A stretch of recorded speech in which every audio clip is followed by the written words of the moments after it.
तर येणाऱ्या सणासुदींसाठी म्हणजे गणपती, दिवाळी आणि रक्षाबंधनसाठी खूपच महत्त्वाची आणि उपयोगी अशी वस्तू मी तुमच्यासाठी रिव्ह्यू म्हणून घेऊन आलेली आहे. तर नेहमीच मी तुमच्यासोबत खूप छान-छान आणि स्वस्त आणि मस्त अशा वस्तूंचे रिव्ह्यू शेअर करत असते आणि तुमच्या खूप छान कमेंटसुद्धा मला मिळत असतात. त्यातलीच एक ही अशी वस्तू आहे जी मला खूपच आवडलेली आहे.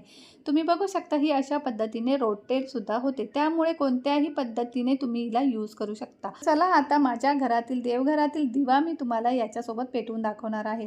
तर याला मी अशा प्रकारे टर्न केलेला आहे. टर्न केल्यानंतर इथे एक बटन आहे त्याला मी ऑन केलेलं आहे. ऑन केल्यानंतर याच्यामध्ये ब्लू लाईट्स पेटलेल्या आहेत आणि जे गोल बटन वरती दिलं आहे त्याला मी प्रेस करून इथे दिवा पेटवून घेतलेला आहे.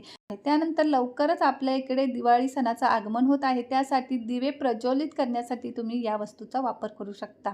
थोडक्यात हे लायटरच आहे, पण हे खूप युजफुल असं लायटर मला वाटत आहे आणि याची प्राईस आहे फक्त आणि फक्त ₹120त मिशोवरतून मला हे घरपोच मिळालेलं आहे.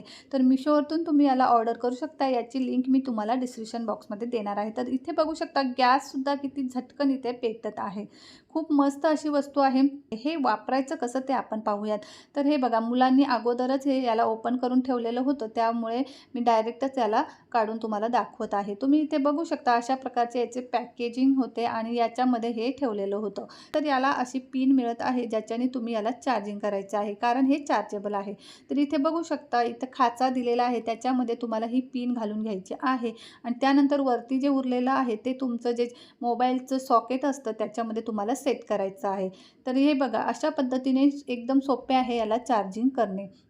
जर तुम्हाला हा व्हिडिओ आवडला असेल आणि थोडा पण हेल्पफुल वाटत असेल तर व्हिडिओला नक्की लाईक करा. अशा छान छान व्हिडिओसोबत भेटूया पुढच्या व्हिडिओत.